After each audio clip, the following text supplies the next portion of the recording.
Olá pessoal, meu nome é Luiz Felipe Silveira e no vídeo de hoje falaremos sobre operadores e controles de decisão no PHP.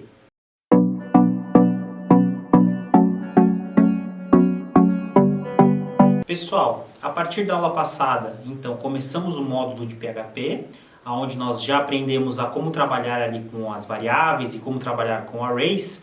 Hoje nós vamos dar sequência conhecendo uma outra parte fundamental para qualquer linguagem de programação, e dentro do PHP não vai ser diferente, né?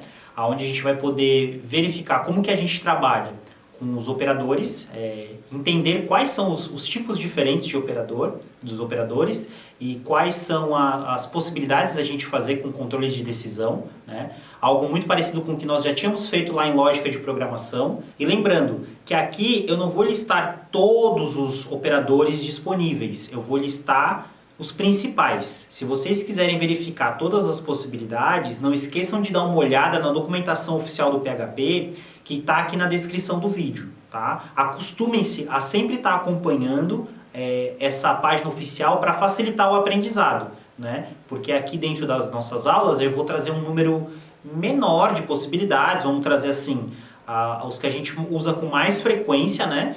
Mas tem vários outros que são para usos específicos. Segundo a documentação do site oficial, o PHP classifica como operador algo que recebe um ou mais valores e que devolve outro valor. Nós vamos ter a princípio dois tipos de operadores diferentes, né? Onde a gente tem os operadores aritméticos e os operadores de comparação. Mais para frente a gente vai ver um outro tipo ainda de operador, né? Mas basicamente é isso. Com um operador você informa dois valores e ele vai ter algum tipo de retorno, né? Pegando ali, por exemplo, os nossos operadores aritméticos. Os operadores aritméticos, eles são os mesmos que nós encontramos lá na matemática, né? A gente aprende as operações básicas de matemática que a gente tem disponível, que é a adição, subtração, multiplicação e divisão. Conseguimos fazer isso no PHP também, tá? E para realizar essas operações, nós precisamos utilizar estes símbolos. Na adição, utilizamos o sinal de mais. Na subtração, utilizamos o sinal de menos. Na multiplicação, nós utilizamos o asterisco. E na divisão, nós utilizamos a barra. Assim como ocorre nas expressões numéricas, onde nós podemos colocar vários cálculos dentro da mesma linha, e a gente vai entender que existem cálculos que devem ser executados antes de outros, aqui no PHP acontece a mesma coisa.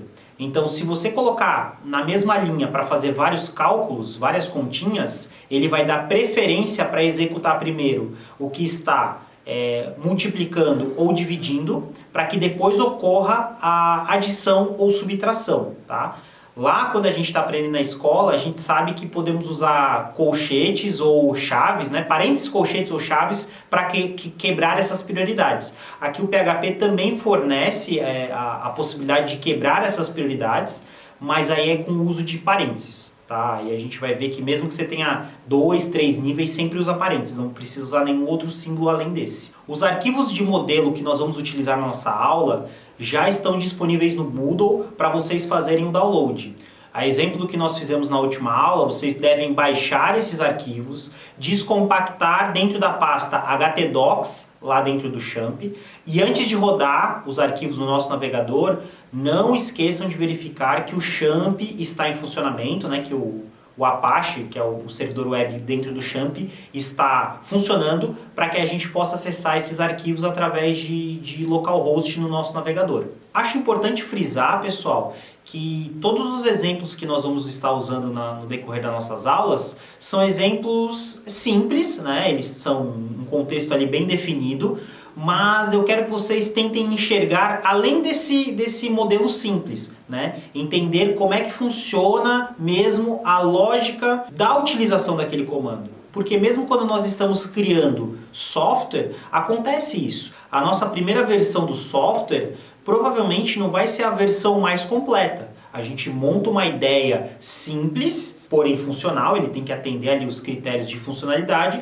e aí no decorrer do tempo é que nós vamos incrementando o nosso código, né? A gente vai testando, vão surgindo novas demandas, vão surgindo novas funcionalidades que a gente vai implementando, e aí a gente comparar a primeira versão lá do nosso código e depois de um tempo verificar como é que ficou esse código, a gente vai ver que ele tem as diferenças bem grandes, tá? Importante a gente salientar que o desenvolvimento de um sistema, ele é cíclico, né?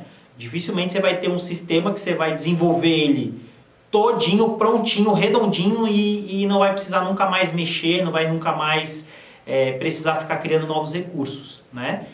Não é o comum, na verdade é bem improvável. Então vamos lá, uma vez que vocês baixaram o arquivo zipado e já descompactaram lá em htdocs, dentro do Visual Studio Code de vocês podem abrir a pasta aula 37. Aí dentro da pasta aula 37 nós vamos começar utilizando o arquivo aritméticos e vamos ver na prática como funciona os operadores aritméticos. Uma vez aberto o nosso arquivo, vamos fazer a análise linha a linha desse nosso script para entendermos o seu funcionamento. A partir da linha número 1 que fizemos a abertura do PHP, na sequência nós já teremos aqui um array, né, pessoal? Onde esse array teremos 3 posições. A primeira posição chamada nome, que possui o valor camiseta.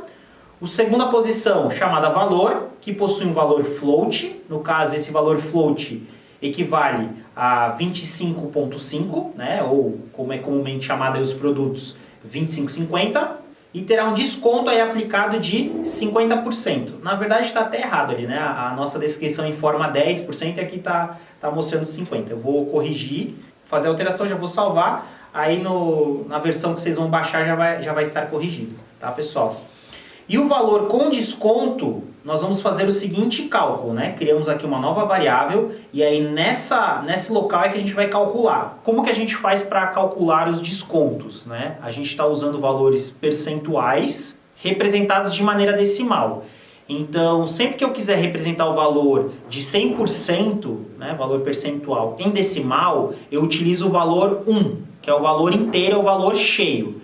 Então, qualquer coisa que seja menos do que 100%, ele obrigatoriamente vai ser 0 ponto alguma coisa, né? Então, os valores percentuais representados de maneira decimal ficam no intervalo entre 0 e 1. Se o valor fosse 50%, como estava dizendo ali anteriormente, seria o valor 0,5, né? Que é a metade de 1. Como nós estamos falando que o valor é de 10%, representado em decimal, é 0,1, que é a 10ª parte de 1. Então, para nós aplicarmos o percentual de desconto, funciona da seguinte maneira. 1 a gente sabe que é o valor cheio do produto. Para eu falar que o produto está com 10%, na verdade eu estou dizendo que eu vou cobrar 90% do valor do produto. Ou se o produto está com 15%, eu vou cobrar 85% do valor do produto. Então eu basicamente faço uma subtração simples, né? Eu pego o valor cheio do produto menos o valor do desconto. Esse fator resultante eu multiplico pelo valor do produto, aí sim eu sei qual é o valor do produto com o desconto aplicado. Então na linha número 9, nós vamos observar que nós vamos pegar o valor do produto original, que está aqui dentro da posição valor do nosso array produto, equivalendo neste momento a 25,50, e vou multiplicar sobre 1, que é o valor original do produto, que equivale a 100%, menos o desconto aplicado. Então, se o valor de 1 é 100%, o valor de 0,10 é 10%, eu vou cobrar, na verdade, 90% do produto. Então, 90% do produto vezes o seu valor. E aqui, pessoal, está o parênteses que eu tinha comentado com vocês anteriormente, né? Que serve justamente para que a gente quebre a prioridade. Se não houvesse esse parênteses, primeiro ocorreria a multiplicação para que depois houvesse a adição ou subtração. Só que nesse caso daria errado, porque se eu primeiro fizesse a multiplicação, ele ia pegar o valor do produto, vezes 1, que é ele mesmo, né, 25,50, menos o desconto de 0,10, que seria, nesse contexto, 10 centavos. Ao invés de ele aplicar 10% de desconto no produto, ele iria descontar 10 centavos do produto. É por isso que a gente tem que colocar o parênteses, para que primeiro seja feita a subtração e a partir desse resultado é que seja feita a multiplicação. E aqui embaixo, na linha 10, nós vamos ter uma mensagem. O valor original de a posição do array nome, né, o valor original de camiseta é de R cifrão, o valor do produto original, né, que era de R$ 25,50. Tá? Na promoção, o valor será o valor da variável valor com desconto, né, que está aqui o valor. E por último, nós vamos exibir essa mensagem na tela. Vamos abrir o nosso documento no navegador e verificar o que ele está gerando. Então, dentro do nosso navegador, nós iremos informar o caminho localhost, a subpasta aula 37 e o nome do arquivo, que é aritméticos.php. E aí nós já conseguimos observar, ó, o valor original de camiseta é de R$ 25,50. Na promoção, o valor será de R$ 22,95, né? Que a gente sabe que o valor ali de 10% de R$ 25,50 é R$ 2,55. Né? Então aí foi feita a subtração, a gente chegou até esse resultado. Algumas coisas que já vale a pena a gente destacar. Observem que quando a gente faz o eco num valor float, por padrão, ele já vem exibindo como é no padrão americano, né? Que é utilizado o símbolo de ponto para fazer os números fracionados. Ah, mas eu gostaria que na hora que fosse exibida a mensagem, não aparecesse ele no formato americano, e sim no formato brasileiro que a gente utiliza a vírgula. É possível de fazer isso? É possível. O PHP, ele possui uma função dele já pronta, né? Vocês já viram lá o que são funções, a gente vai falar com mais detalhe aí nas próximas aulas, mas basicamente é um código pronto que já consegue fazer uma determinada ação. E essa função do PHP, a função nativa do PHP, que permite que a gente faça a formatação da exibição de um número, é a função numberFormat. Eu vou colocar também na descrição do nosso vídeo para que vocês possam observar com mais detalhes, tá? Mas o legal da gente fazer isso via o VS Code é que o próprio VS Code ele já vai nos ajudar, claro, com a extensão IntelliFance instalada, né? Por isso que a gente tinha comentado na última aula para instalar essa extensão.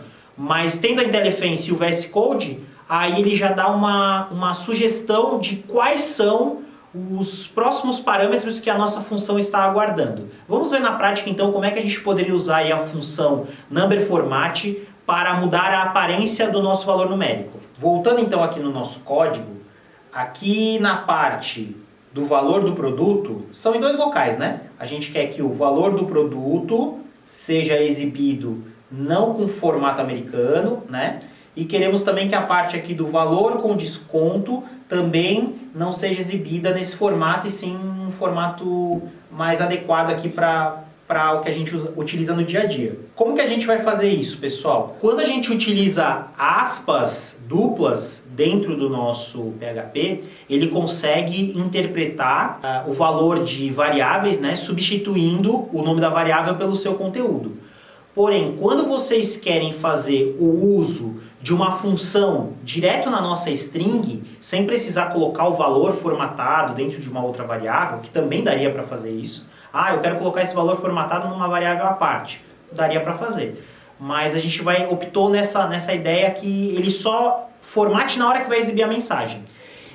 Para usar uma função, a gente precisa encerrar o modo de texto, né? A gente precisa dizer, ó, aqui acabou o texto, e aí depois eu utilizar a função, né? E para fazer a junção para conectar o texto com o valor que vai retornar da minha função, aí eu sou obrigado a usar um símbolo de concatenação, né? Concatenação basicamente é juntar vários textos, que é utilizado o símbolo de ponto. Beleza? Então aqui vai ficar um pouquinho diferente do que nós tínhamos visto na aula anterior. Então vamos ver aqui na prática como é que vai funcionar, pessoal. O valor original do nome do produto, aqui permanece igual, né? Não tem diferença. Nós vamos fazer a formatação somente em cima do valor, né? Então, como a gente quer fazer a formatação em cima do valor, utilizando a função de formatNumber, o primeiro passo vai ser eu sair do modo de texto, né? Eu encerrei, eu estou encerrando aquela primeira aspas. Então aqui começa o texto, aqui termina o texto, né? Aí quando terminou o texto eu posso voltar a utilizar as funcionalidades do PHP, né? As funções de PHP. Eu vou colocar aqui um ponto porque eu quero concatenar o que trazer da minha função, que eu vou colocar na sequência, para juntar com o restante do texto, né? Vou tirar aqui meus jogos de chaves, que só faz sentido quando eu estou no modo de texto, né? E vou colocar aqui, ó, o valor do meu produto, ele vai ser usado dentro da função number format. Number format. Né? Vou tirar aqui o parênteses que fecha, que o próprio PHP já fechou aqui para nós. Aí eu vou olhar a dica que o próprio VS Code vai dar para nós. É só colocar o mouse em cima da função e ele já tem uma descrição lá. Ó. Formatar um número agrupando os milhares. Né? Então, quais são as informações que ele precisa para a utilização da nossa função? A primeira informação que ele vai precisar é saber qual é o número que eu quero formatar. A segunda informação ele quer saber quais são as casas decimais desse meu número. A terceira informação é para saber o separador de casas decimais. E a última informação é para a gente saber qual é o separador das casas de milhar. Né? Então, em português, a gente coloca a cada 1000, bota um pontinho. Né? Então, é isso que a gente vai fazer. Colocar o símbolo de vírgula para separar casas decimais e o símbolo de ponto para fazer o separador de milhares. A nossa primeira informação já está aqui presente, que é o valor a ser convertido. Vou colocar vírgula para ir para o próximo parâmetro da minha função, que é quantas casas decimais vai ter o nosso número. Eu vou informar que sempre terá 2 casas decimais. Vírgula. O próximo critério é o separador de casas decimais, né, que ele aguarda que seja uma string. Então eu vou utilizar a aspas simples e a vírgula. Né? Então ele vai usar o símbolo de vírgula para fazer a separação de casas decimais. E por último, o último argumento que a função pede é que o separador de milhares seja através do ponto. Então também entre aspas simples. Vou fechar aqui o uso da função. Né? Ó, recapitulando, ó, o primeiro valor é a ser convertido, o 2 é a quantidade de casas decimais. O terceiro parâmetro, todos separados por vírgula, né? O terceiro parâmetro é o separador de casas decimais e o último parâmetro é o separador de milhares. Ok, pessoal? E aí agora, para voltar para o modo de texto, eu coloco o ponto, que é o símbolo de concatenação, e abro aspas. Aí ele vai continuar o meu texto, ó. Number format. Na promoção, o valor com desconto, eu também quero que não seja exibido no valor padrão americano. Posso fazer aqui o mesmo procedimento. Eu vou encerrar então o meu modo texto aqui, né? E utilizar o ponto para concatenar o restante do texto, né? Juntar os dois textos. Vamos tirar aqui o jogo de chaves, né? Vou tirar aqui também, vou finalizar aqui o final da minha linha. E vamos chamar a função number format, né? Mesma coisa, pessoal, mesma coisa.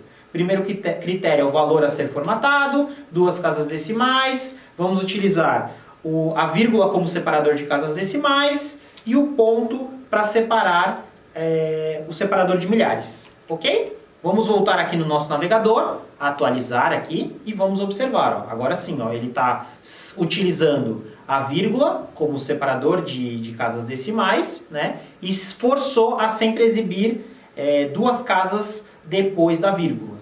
Né? A mesma coisa que aqui do outro lado, certo? Então o PHP vai ter milhares de funções desse tipo. Ah, eu preciso decorar todas as funções que o PHP me oferece. Não, pessoal, não tem como decorar todas elas de cabeça.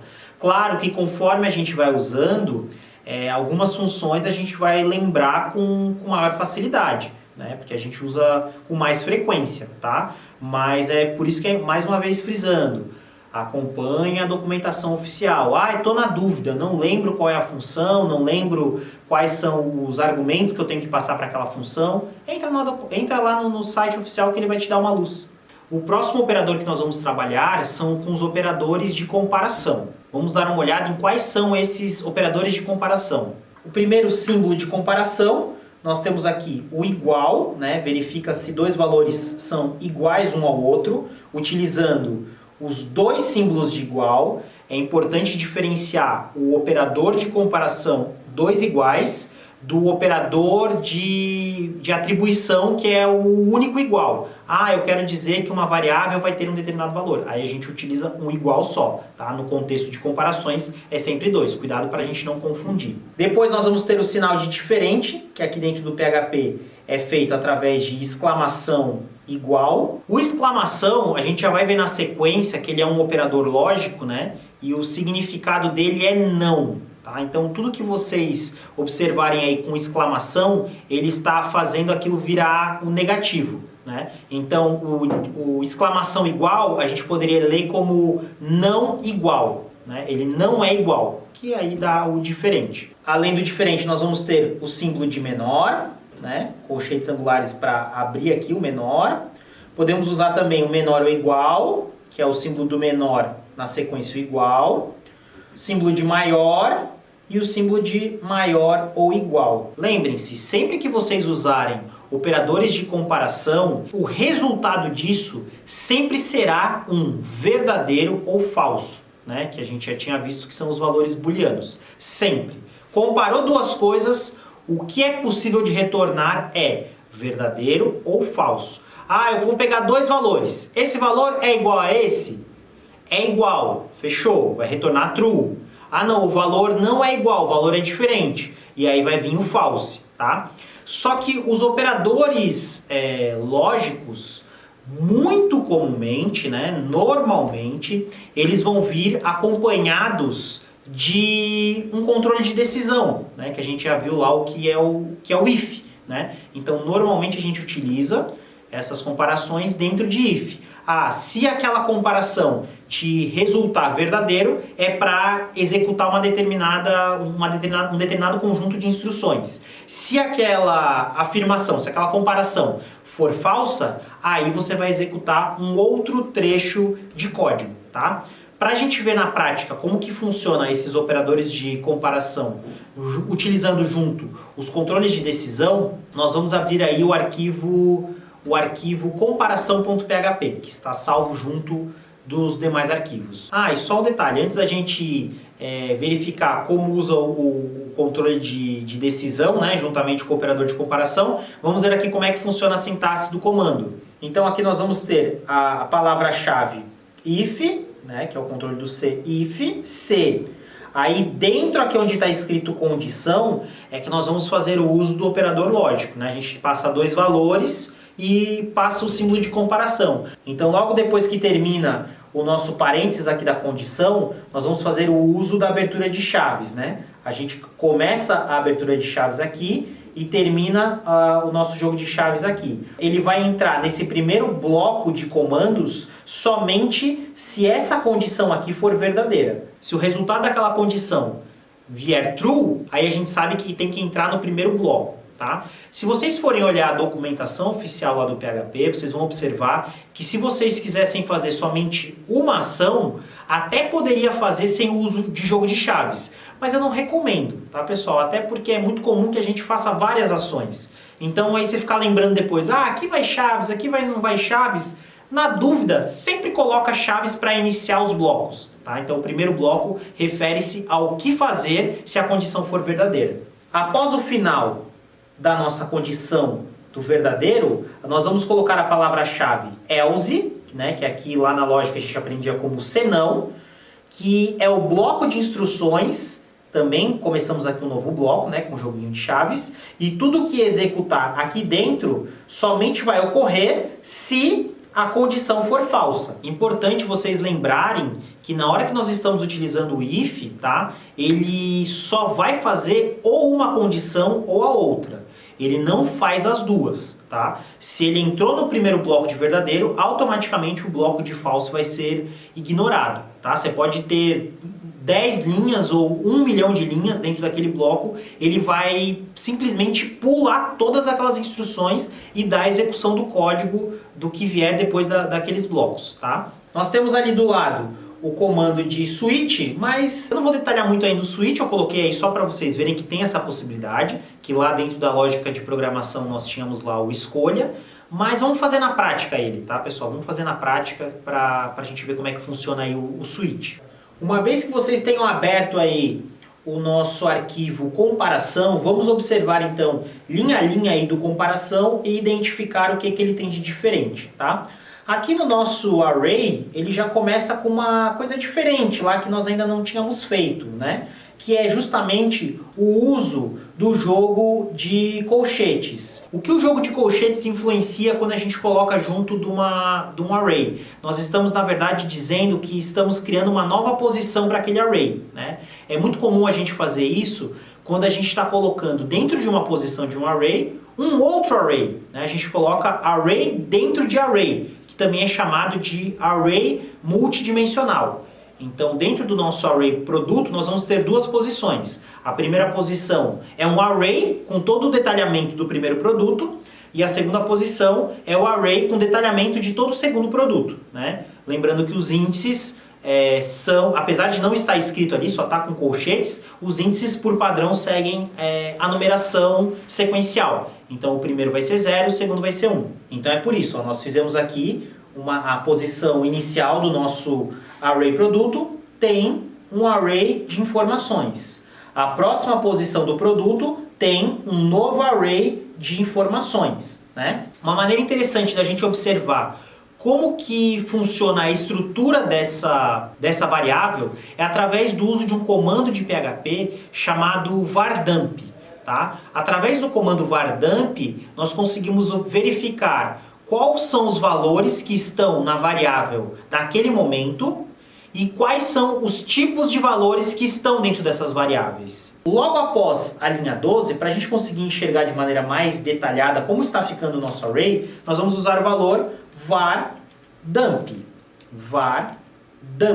né? E colocar qual é o nome da nossa variável que nós vamos querer analisar, que é o valor da variável produto, né? Eu vou colocar aqui o ponto e vírgula para encerrar a minha instrução e no momento eu não quero que ele faça a execução do restante do código. Eu vou parar o meu código através do comando exit. O comando exit é muito comum da gente utilizar para fazer o que a gente chama de debug do código. Não sei se alguém já ouviu falar o nome dessa expressão anteriormente, mas debug é muito comum quando a gente quer fazer a verificação de linha a linha do que o código está executando naquele momento. Às vezes acontece um erro dentro do nosso script e a gente quer ir verificando. Ah, mas onde é que está o erro? O erro está aqui, o erro está aqui, o erro está aqui. Então a gente vai fazendo essa análise das linhas e vai parando.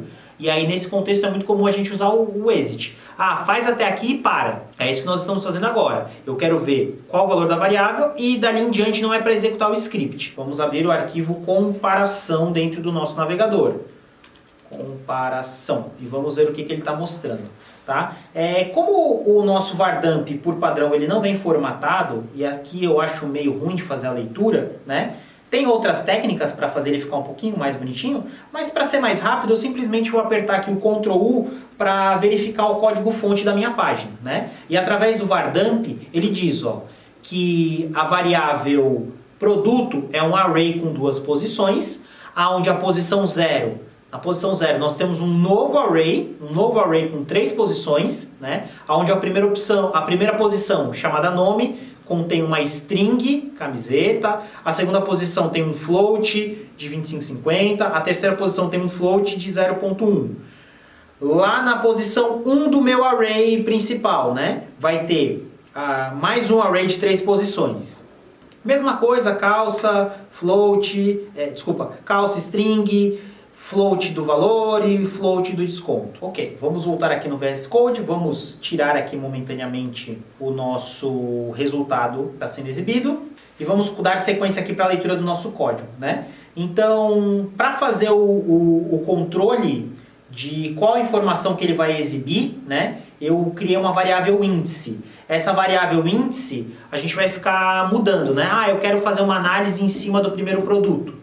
Aí eu coloco o índice 0, que vai ser essa posição que eu vou usar para analisar o array depois, tá? Eu poderia fazer direto lá no array, mas aí ia ter que mudar em muitos lugares. Por isso que eu coloquei uma variável à parte para isso. Vocês já vão entender na prática aí onde vai influenciar. E aqui vai ter uma regra, Isso aqui é uma regrinha de negócio, Tá, pessoal? A regra de negócio nos diz que deve ser aplicar um desconto de 20% para os produtos que custam mais do que R$50.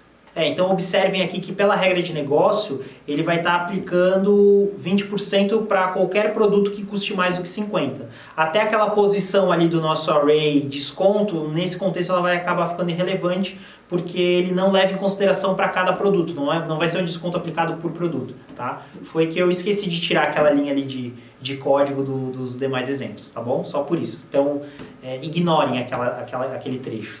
Então aqui nós vamos ter que fazer uma comparação, né? A gente vai ter que verificar se um produto custa mais do que R$50 para que seja aplicado um desconto, né? Então aí a gente vai ter que utilizar o operador de comparação maior. Nós vamos verificar se o valor do produto é maior do que 50, né? Que é o que está acontecendo aqui na linha 17. Ó.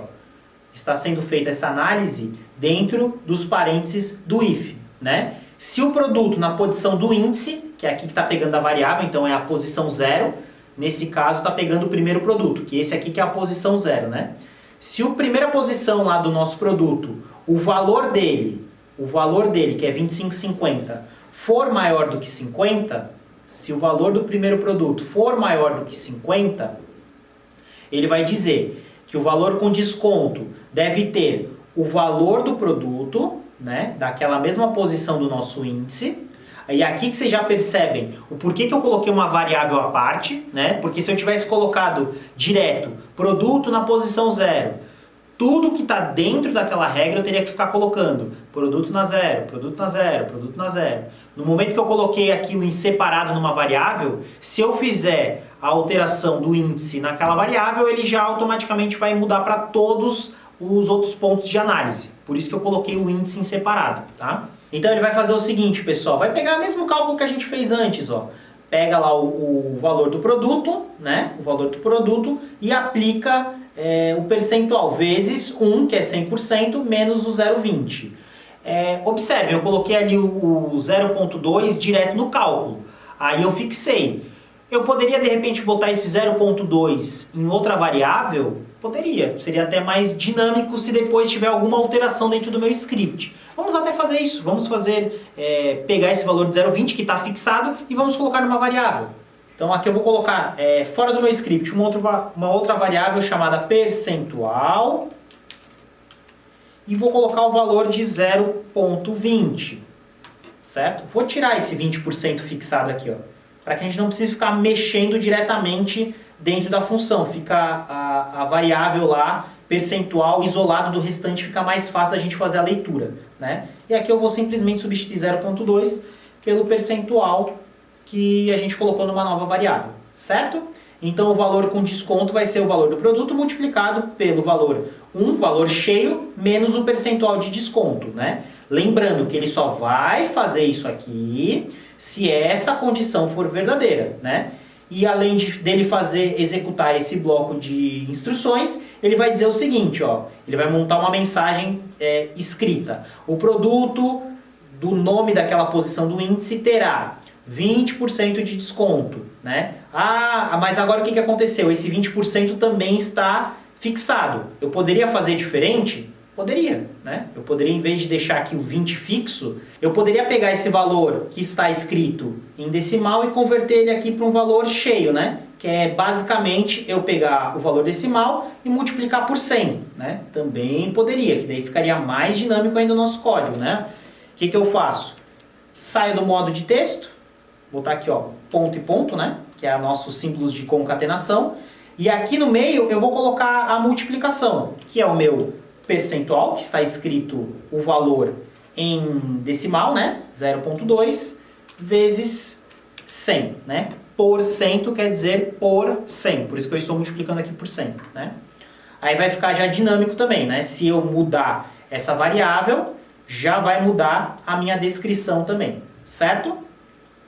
O símbolo de porcento de desconto. Então vai aparecer assim, ó, o valor original de valor original e por o valor com desconto, né? Se isso aqui for verdade. Se não for verdade, ele vai fazer o quê?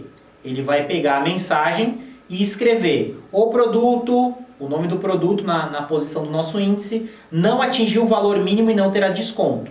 o valor, vai mostrar aqui o valor original do produto e aqui ele vai mostrar a mensagem. Ou essa ou essa. Vamos atualizar o nosso arquivo no navegador e ver o que ele está mostrando na tela. O produto camiseta não atingiu o valor mínimo e não terá desconto. Por que aconteceu isso? Porque aquela afirmação, o valor do produto for maior do que 50, o produto custa 25,50. 25,50 é maior do que 50? Não, é false. E aí, como ele é falso, ele vai cair no bloco do else e não no primeiro bloco, tá? Vamos fazer agora a comparação do segundo produto. Vamos voltar aqui no nosso código e dizer que agora eu quero analisar o índice, não mais o índice 0 do meu array. Eu quero analisar agora o índice número 1, que equivale aqui ao produto calça, né? Eu vou salvar o meu arquivo, vou voltar lá no nosso navegador e vou atualizar. O que acontece? O produto calça terá 20%, porque a gente fez aquele valor na multiplicação, né? 0,2 vezes 100 é 20. 20% de desconto, que ele custava 80,25 e ele vai sair por 60,24. Qual é a vantagem de eu ter colocado aqueles valores separados em variáveis? Agora, se eu quiser mudar a regra do negócio, eu posso ir ali e fazer as alterações direto na variável, que o meu script todo já vai estar funcionando. Então, dentro do nosso VS Code, vamos dizer que agora eu não quero aplicar mais o percentual de 20% de desconto. Eu quero aplicar um percentual de 50% de desconto, né? 50% de desconto, né? Para produtos que sejam maiores do que 50. Vou voltar lá, e vou atualizar. Olha lá, ficou pela metade do preço, né? 80,25 para 40 pontos. Claro, aqui a gente não fez a formatação do nosso número, então ele está mostrando o valor cheio, né? Mas então aí a gente poderia fazer ainda uma outra questão. Mas e se de repente eu não aplicasse lá, não fixasse o valor de 50? Eu pudesse também fazer aquele valor de 50 tá dentro de uma variável, e se amanhã depois mudasse a regra de negócio, eu simplesmente alteraria a variável, não teria que ficar procurando aquele valor dentro do nosso script. Vamos fazer isso? Vamos fazer isso. Voltando aqui no nosso VS Code, a gente poderia também pegar, ao invés de fixar aqui os R$50 dentro da condição, eu poderia muito bem ter criado aqui uma nova variável, né? Essa variável eu vou chamar de valor mínimo. Valor mínimo eu vou colocar que seja R$50, certo? E aí vou aplicar, ao invés de fixar o valor 50, eu vou aplicar o valor de valor mínimo. Eu vou usar a variável valor mínimo, né? E aqui o que acontece? Eu estou dizendo que o valor do meu produto tem que ser maior do que 50, tá? Mas e se o produto tiver exatamente 50? Se ele tiver exatamente R$50, ele iria funcionar? Não, ele não iria funcionar, porque ele iria fazer a comparação. O valor do produto é maior do que 50? Não, o produto é 50. 50 é igual a 50. Então, nesse caso, o produto teria que custar pelo menos R$50,01 para que aquela regra seja ativada. Então, nós vamos fazer o seguinte, nós vamos colocar que o produto tem que ser 50, a partir de R$50, é maior ou igual a 50. É só eu voltar aqui no nosso código e incluir o valor maior ou igual, certo? Então, aí mesmo que o meu produto custe, vou pegar aqui, dizer que a minha camiseta custa R$50. Certo? Ela tem exatamente R$50. Aí vai ser aplicado um valor de 50% de desconto, né? Então eu mudei o valor da camiseta para R$50 e, claro, vou fazer a análise em cima da camiseta, que é o índice 0. Vou salvar, vou voltar aqui no nosso navegador e observar, agora a camiseta tem 50% de desconto, né? Que a gente mudou ali as variáveis do nosso código, de 50 por 25. Estão vendo porque às vezes é importante a gente decidir se vale a pena fixar o valor dentro de uma comparação ou dentro de um cálculo, ou se o ideal é que a gente coloque aquilo dentro de uma variável. A vantagem de fazer isso dentro de uma variável é que a gente não vai precisar ficar mudando. Aqui a gente colocou só uma regra, mas poderia ser que essa regra aplicasse em outros locais. Aí a gente teria que ficar mudando em todos esses locais. Enquanto que a gente faz na variável, mudou a variável, muda para tudo, né? Apesar da nossa página ser dinâmica, né, que a gente possa ali fazer uma alteração e altera todo o restante lá do que é processado, ela está engessada, né? Porque para tudo a gente vai ter que ficar mexendo no código-fonte do PHP para depois fazer a publicação para entrar aquela regra vigente. Nós poderemos fazer o seguinte, e se ao invés da gente fixasse esses valores nas variáveis, eu pudesse criar uma maneira dinâmica que o usuário passe os dados para a nossa página, né? Para que ele tenha uma interatividade com a nossa página. Para nós termos a possibilidade de passar informações, né, para que o usuário possa passar informações para o nosso script de maneira dinâmica, nós podemos fazer isso de duas maneiras, tá? Quais são as maneiras diferentes que a gente tem? A gente pode passar dados para uma página PHP através de um formulário, ou ainda a gente pode fazer o seguinte, na hora que nós iniciamos um arquivo, né, na hora que nós acessamos um arquivo, que a gente acessa lá o seu caminho, nesse último arquivo a gente fez localhost /aula37 /comparação.php. Nós estamos informando para o nosso servidor web que é para abrir o arquivo comparação PHP. Mas eu poderia já dizer que eu quero que o arquivo comparação PHP carregue dados. Eu poderia colocar lá no final interrogação e os parâmetros que eu quero passar, né? A gente já vai ver isso aí na prática como é que funciona. Existe diferença entre esses dois mecanismos de envio de dados. O mecanismo de envio de dados através do formulário é o que a gente chama de envio POST, e o que a gente envia de dados através da nossa barra de endereço a gente chama de GET, né? POST e GET. Vantagens e desvantagens desses dois modos de envio. Vamos começar pelo modo GET, que é aquele que a gente escreve direto na nossa barra de endereço. Na hora que a gente acessa um arquivo, a gente passa dados na abertura do arquivo. Ele é mais rápido para processar, ele é bem mais rápido para processar do que o POST, porém ele fica transparente, então se você vai passar dados de senha, não é seguro você passar essa informação lá em cima na barra de endereço. Eu quero capturar, por exemplo, um login e senha. Quero fazer um acesso restrito e ele vai precisar informar o login e a senha dele. Não é seguro você ficar passando essa informação lá pela barra de endereço, né? Você tem que passar daí por formulário. Então a vantagem do GET é que ele é mais rápido, porém ele é transparente e para informações confidenciais ele não serve. No GET você também tem a limitação de tamanho. Você não pode colocar uma informação muito longa de 100 mil caracteres, por exemplo, não dá. Ele tem essa restrição, tá? Então, para informações muito longas também o GET não pode ser usado. O POST, ele é, em contrapartida, mais lento do que em relação ao GET. Ele é um pouquinho menos performático, né? Só que ele consegue mandar um volume de informações maiores e ele também consegue mandar essas informações dentro do corpo da nossa requisição. Ele não fica de modo transparente lá na barra de navegação, né? Só que, claro, ele só, para garantir que o que é mandado pelo POST realmente é seguro, que não possa ser interferido, aí ele envolve o uso de criptografia, tá? E aí o uso de criptografia é o protocolo, não o HTTP, é o HTTPS, que na prática é quando você acessa um site, ele tem aquele cadeadinho, né? E aí se vocês forem observar no começo do site, ele diz HTTPS, esse S é de segurança. Aí os dados que trafegam lá no post, eles são criptografados. Beleza? Mas vamos ver como é que o PHP serve para que a gente consiga recuperar dados do cliente. Então, antes de mais nada, eu quero que vocês abram aí o arquivo form.php, que está junto daqueles outros arquivos, só para a gente analisar.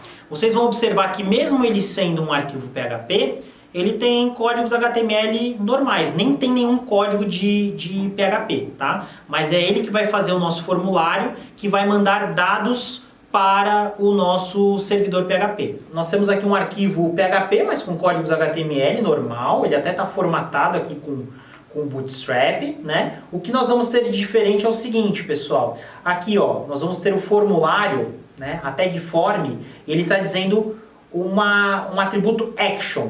Então, o action do form indica para onde que esses dados serão enviados, tá? Então, os dados coletados aqui no formulário serão enviados para o arquivo desconto.php. E por padrão, quando vocês não especificam o método de envio dentro de formulários, ele vai utilizar o método GET, que é através da nossa barra de endereço. Então não é só porque vocês usaram form que automaticamente ele sabe que vai ser mandado por POST. Não, mesmo o formulário ele pode variar.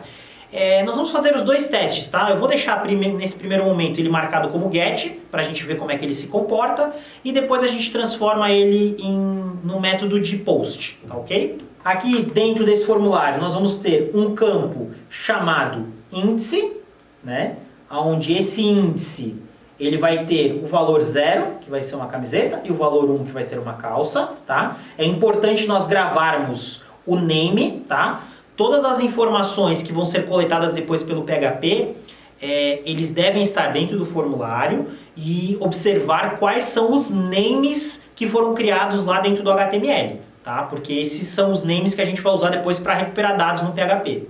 Então nós vamos ter aqui um name índice e nós vamos ter aqui um outro name chamado pagamento, onde nesse pagamento nós vamos ter o crédito, né? Um select do tipo crédito, o valor que ele vai transmitir. É assim, tá, pessoal? Não esqueçam. Lá dentro do formulário em HTML, ele exibe para o usuário o que está dentro, entre a abertura e o fechamento da tag de option. Mas o que é transmitido para o PHP é o que está dentro do atributo value, tá? Então tomem cuidado aí para não confundir. Ele vai transmitir o value e não o que está aparecendo. Então ele vai transmitir aqui para o PHP o C para crédito e o D para débito, né? E por último aqui um botão de submit para enviar os dados. Enviar para onde? Mais uma vez, para o nosso arquivo desconto PHP. Se vocês mandarem dados para um arquivo que não existe, aí obviamente o nosso servidor ele vai dar um erro lá, 404, que é o código de erro para arquivos não localizados. Vamos ver na tela como é que fica o nosso arquivo basiquinho aqui do nosso formulário. Vamos voltar aqui para o nosso navegador e abrir o arquivo form.php. Então aqui nós vamos ter dois selects, onde a gente vai mostrar camiseta e aqui a forma de crédito, tá ok? Vamos abrir agora o arquivo desconto.php e vamos ver o que ele está esperando lá do outro lado. O arquivo desconto. Nós temos aqui um array com duas posições, onde a primeira posição é uma camiseta no valor de 25,50 e uma calça no valor de 80,25, né? Nós vamos ter aqui, pessoal, o pagamento, ó. Então o pagamento, ele vai querer recuperar o pagamento dos dados que forem passados no arquivo através de get. Como que nós vamos recuperar a informação através do método get? Nós utilizamos aqui dessa maneira, $_get. Isso é uma variável chamada superglobal dentro do PHP. Então, em qualquer arquivo PHP, ele já vai ter essa variável reservada.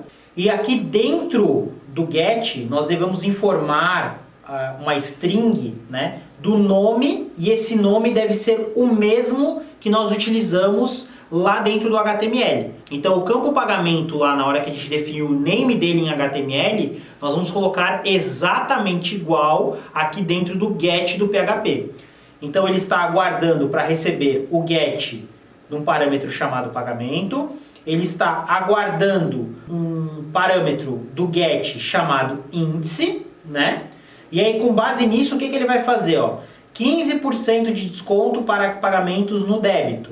Então, se o pagamento for igual a D, que é o que a gente está esperando lá dentro dos options do nosso HTML, o desconto será de 15%, e se não, ele não vai dar desconto nenhum, o desconto vai ser de 0. Depois disso, vai ser calculado da mesma maneira que nós já tínhamos feito antes, né? Só que aqui o desconto é variável, depende, né, do nosso produto.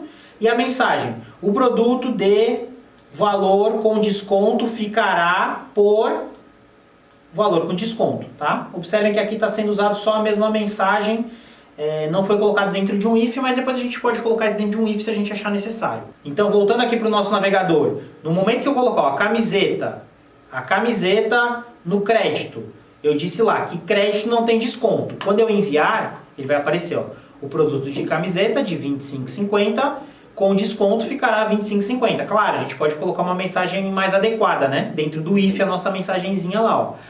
Observem que esses dados, eles estão sendo passados por aqui, ó. Olha aqui, ó. Isso aqui que é o método get, pessoal. É aqui que fica o método get, ó. Então ele está passando uma variável chamada índice. Essas variáveis ficam depois do nosso arquivo, através do uso de uma interrogação, né? Índice, e, para colocar mais de um parâmetro, pagamento tipo C, certo? Se eu disser, para não precisar voltar no formulário, se eu dissesse aqui, ó, que o meu pagamento foi no débito, vou colocar aqui a letra D, o que acontece, ó? Aí sim ele aplica o desconto, né? Ah, mas vamos imaginar que o meu desejo era que essas informações não fossem passadas pela barra de endereço. Como eu já tinha comentado, ela pode ter algumas restrições em questão de segurança, se estiver passando dados confidenciais. Então nós vamos formatar o nosso formulário para que ele mande os dados de maneira oculta. Vamos voltar no nosso arquivo HTML e dizer que o action do arquivo desconto vai ser utilizando o método post. Então nós vamos usar a propriedade HTML, method e o valor post. Método post. Aí sim ele não vai mais mandar os dados através da barra de endereço e sim por dentro do formulário. Temos que fazer a alteração também no arquivo desconto para que agora ele não receba mais através de get. Ele receba através de post. Mesma coisa, os nomes das variáveis até ficam iguais, mas a gente vai recuperar através do método post. Cuidado, tá, pessoal? O PHP ele é todo case sensitive, então get tudo minúsculo não é a mesma coisa que get tudo maiúsculo.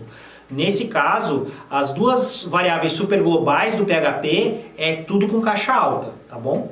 Vamos voltar aqui no nosso navegador, no nosso formulário. Vou atualizar aqui o arquivo, né? Atualizamos.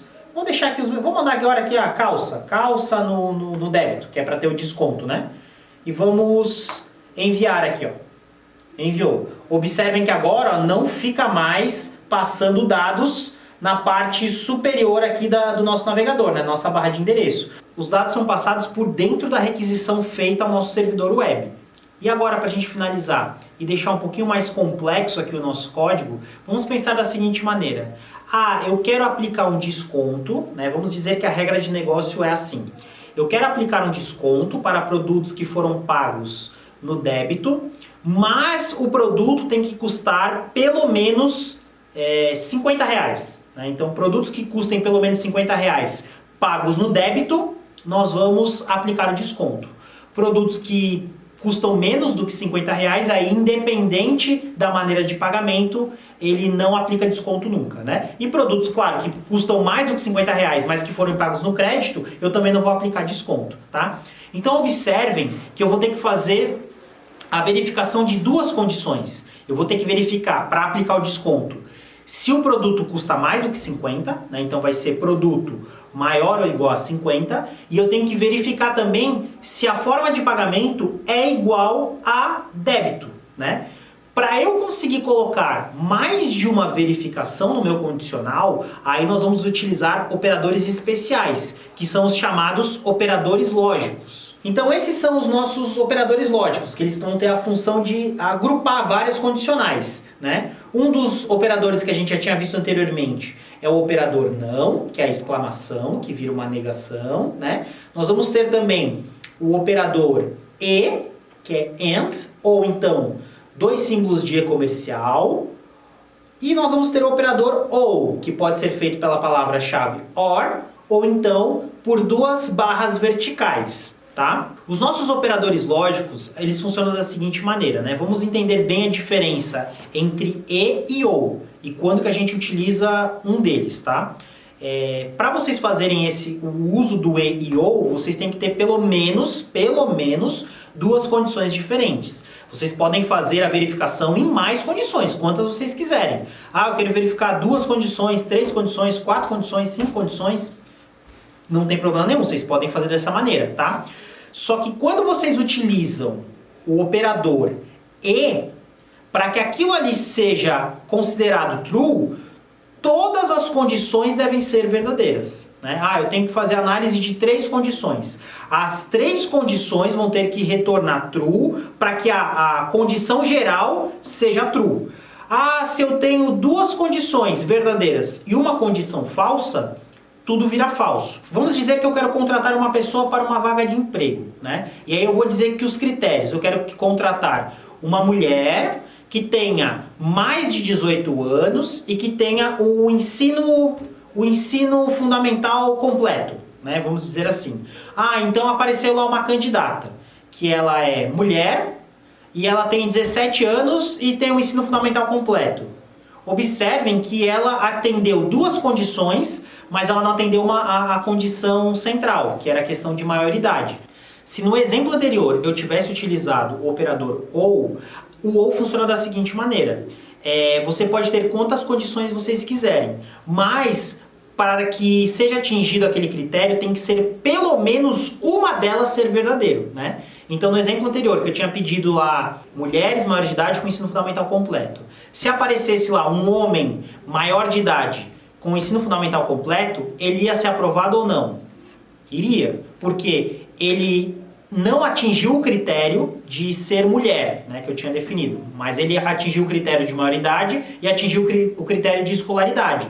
Então, se uma das três condições for atingida, já é o suficiente, tá? Então, depende muito do contexto. Vamos então agora fazer isso, pessoal. Vamos voltar lá para o nosso código e definir que para ganhar desconto, o produto tem que custar mais do que R$50. Então, aqui no nosso código, nós vamos fazer uma nova variável, chamada valor mínimo.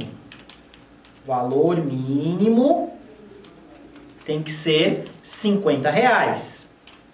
E aqui o que vai acontecer? Ó, nós vamos dizer o seguinte, ó, o pagamento ele tem que ser no débito, mas o produto tem que custar mais do que R$50. Então nós vamos colocar aqui, ó, depois dessa condição, nós vamos incluir aqui os dois es comerciais. Ó. E poderia ser dessa maneira, ou poderia ser and. Vamos lá, e comercial, os dois es comerciais, e dizer que o valor do meu produto no índice que está sendo passado, né? Pode ser o produto 1 ou pode ser o produto 2. O valor dele, então o nosso produto ele tem que custar pelo menos, ele tem que ser maior ou igual a o valor mínimo. Valor mínimo, né? Então tem que custar pelo menos R$50. Com base nisso eu vou perceber que a minha camiseta, independente da forma de pagamento, ela não vai ganhar desconto, porque ela não atende o valor mínimo. E a calça não, né? A calça, se você pagar lá no débito, você vai ganhar desconto. Se você pagar lá no crédito, ela não vai ganhar desconto. Voltando aqui para o nosso formulário, vamos colocar, ó, a camiseta no débito não tem desconto, fica igual. No crédito também não tem desconto, porque ela não atende o valor mínimo, certo? Agora, a nossa calça no crédito não ganha desconto, mas a calça no débito, aí sim ela ganhará desconto. Relembrando, tá, pessoal? Aqui são exemplos simples, mas que podem ocorrer no dia a dia, né? A gente está tentando trazer aqui a funcionalidade o mais próximo possível do real. Mas continuem mexendo, continuem fazendo novas simulações, novas alterações, para vocês conseguirem aos poucos indo entender perfeitamente a lógica do nosso PHP. Pessoal, se ainda não se inscreveram no canal, não se esqueçam de inscrever. E se gostaram do vídeo, deixe o seu like. Até a próxima aula!